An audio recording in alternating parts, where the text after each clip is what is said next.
Assalamualaikum warahmatullahi wabarakatuh. Kembali lagi di channel Pictorial Story. Sebelum menonton, jangan lupa untuk klik tombol like, subscribe, dan klik tombol lonceng agar kawan-kawan bisa mendapatkan notifikasi dari cerita selanjutnya. Oke, kita bisa mulai ceritanya. Ada seorang wanita bernama Asti yang lahir pada tahun 2001. Ia telah menikah dan memiliki seorang anak dengan jenis kelamin perempuan. Hingga suatu malam, Asti yang sedang tidur sendirian, sedangkan suaminya mengantarkan barang keluar kota, tiba-tiba saja ada kawanan perampok yang masuk ke kamar Asti. Lalu, mereka pun mengambil barang berharga seperti uang, emas yang tersimpan di lemari yang ada di kamar Asti. Ia yang mengetahui hal itu sontak terbangun dan ingin berteriak. Namun, salah satu dari mereka membekap mulutnya dari belakang. Namun, ia pun berusaha memberontaknya, namun sia-sia. Dilanjutkan, kedua kawannya langsung melampiaskan nafsu bejatnya terhadap Asti. Apalagi, Asti memang terkenal cantik dan seksi. Boim yang tak lain adalah pembantu di rumah Asti, melihat kejadian itu segera keluar rumah melalui pintu belakang guna mencari pertolongan. Namun, saat Boim dan warga tiba, mereka terkejut melihat Asti yang sudah tak bernyawa. Ia juga melihat laci dan lemari sudah terbongkar dan barangnya pun sudah raib diambil oleh kawanan perampok tersebut. Leo yang baru saja tiba segera masuk ke dalam rumah dan ia pun tampak lemas melihat sang istri yang sudah terbujur kaku. Ia pun langsung melaporkan kejadian ini pun ke pihak kepolisian. Keesokan paginya dilakukan pemakaman Asti di pemakaman umum. Leo menangis di makam sang istri. Hampir setengah jam ia pun baru beranjak dari makam. Malam pun tiba. Ale baru saja pulang kerja. Ia dikagetkan oleh kemunculan Asti. Sontak, perasaannya pun bercampur aduk. Ia langsung melemparkan botol plastik itu ke arah Asti, berharap sosok Asti pun cepat pergi dari hadapannya. Lagi-lagi, botol tersebut pun mengenai kepalanya Nadia, yang tak lain adalah istri Ale. Ia pun menjadi panik, apalagi Nadia memiliki sifat yang terbawa perasaan, atau yang disebut baperan. Hal itu membuat Nadia menjadi kesal terhadap suaminya. Ia meminta kepada suaminya untuk tidak tidur di kamar bersamanya, melainkan tidur di sofa di ruang tamu sebagai hukumannya akibat melempar botol mengenai kepalanya. Kejadian ini juga dialami oleh Rangga saat ia sedang menuangkan air ke dalam gelas. Ia melihat Asti berada di belakangnya.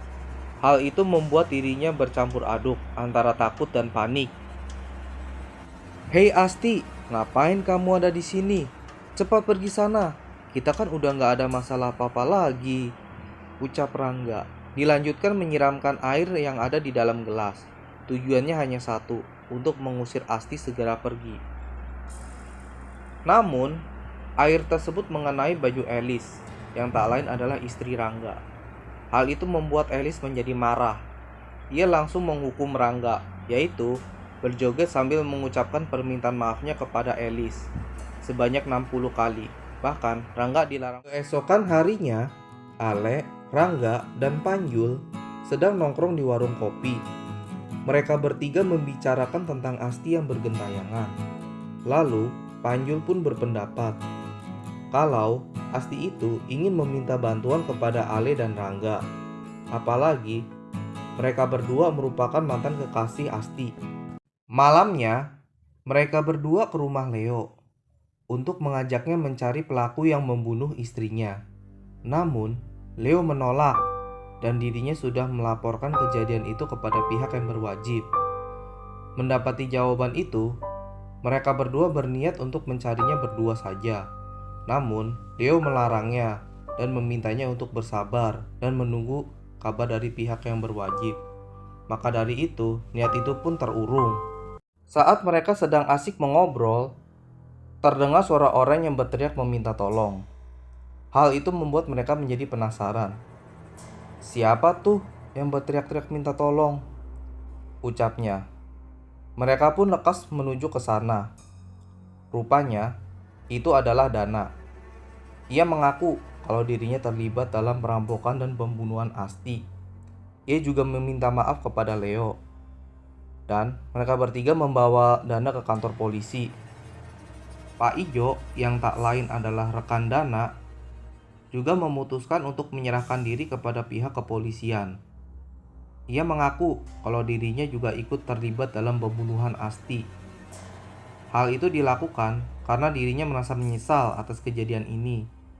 Dia merasakan apa yang Leo rasakan, harus kehilangan istri tercinta dan juga anaknya yang kehilangan sang ibu. Hampir setiap malam, sosok Asti selalu datang dalam mimpi Pak Ijo. Hal itu membuat Pak Ijo selalu terganggu. Bahkan, sosok Asti pun selalu menuntut balas atas kematiannya itu. Mengetahui dua rekannya sudah diamankan pihak kepolisian, hal itu membuat Arya menjadi gelisah. Ia berniat pergi keluar kota agar dirinya tidak ikut diamankan. Namun, saat di perjalanan, polisi lebih dulu menghadangnya dan meminta Arya untuk segera turun dari mobil. Arya menuruti kemauan polisi dan ia pun segera angkat tangan. Dan pihak kepolisian langsung mengamankan Arya. Bahkan Arya mengaku kalau dirinya pun disuruh oleh seseorang. Pihak kepolisian juga mengamankan pasangan suami istri, Parjo dan Tina, yang tak lain adalah Bude dan Pak De Leo. Dan juga Rizal, yang tak lain adalah dalang dari kasus ini. Mereka mengaku kalau Parjo dan Tina sangat kecewa dengan Leo karena menolak untuk dijodohkan dan memilih menikah dengan Asti. Sedangkan Rizal merasa kecewa dan tidak terima kalau cintanya ditolak oleh Asti. Bahkan, sosok Asti sering muncul di rumah dan juga minimarket yang menjadi target pencurian dan perampokan. Kadang, sosok Asti suka menampakkan diri di hadapan seorang wanita yang berjalan sendirian di tengah malam. Diceritakan, ada 4 orang anak muda, yaitu Joe, Alan, Paijo, dan Alex. Mereka berempat sedang membicarakan cerita bernuansa horor. Dan di sela obrolan itu, Joe mengajak kawannya untuk permainan jelangkung. Malam pun tiba. Mereka bertiga berkumpul di pos ronda sambil menunggu salah satu rekannya yang belum tiba. Dan tidak lama, salah satu teman mereka, yaitu Alex, datang sambil membawa boneka jelangkung. Mereka berempat pun langsung berangkat menuju lokasi. Sesampai di sana, perasaan mereka menjadi tidak karuan.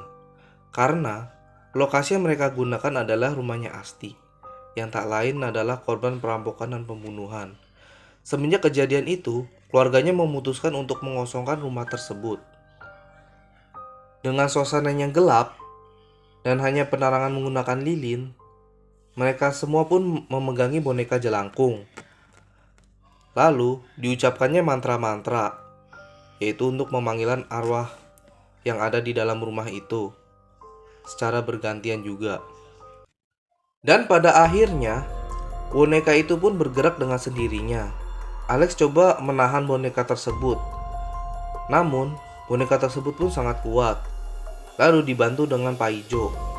Namun karena saking kuatnya, Pak Ijo pun menjadi kewalahan. Dan tidak hanya itu saja, mereka juga mendengar suara benda jatuh. Dan tidak lama terdengar suara langkah kaki orang, seperti orang berjalan. Dan juga ada suara rintihan dan tangisan. Dan tidak lama, tampak sosok Asti pun muncul tepat di hadapan mereka. Dengan wajah yang menyeramkan dan penuh luka, mereka semua pun berlari ketakutan. Semenjak kejadian itu, mereka berempat selalu dihantui oleh sosok Asti. Pada setiap malam, baik itu dalam mimpi maupun di dunia nyatanya. Hal itu membuat aktivitas mereka menjadi terganggu dan merasa tak nyaman. Sampai pada akhirnya, Alex bertemu dengan seorang pria yang mengerti hal gaib, namanya Pak Jumadi. Alex menceritakan itu kepada Pak Jumadi. Pak Jumadi pun mengerti kalau sosok Asti pun sangat marah karena merasa terusik. karena ulah dari seseorang. Alex pun menceritakan kalau itu adalah ulahnya. Dan malamnya, Pak Jumadi pun meminta kepada sosok Asti untuk tidak mengganggu Alex dan kawan-kawan. Dan demikianlah pada cerita kali ini. Jika kalian suka, jangan lupa untuk tekan like, komen, subscribe, dan klik tombol lonceng. Sampai jumpa kembali dan nantikan video-video selanjutnya. Wassalamualaikum warahmatullahi wabarakatuh.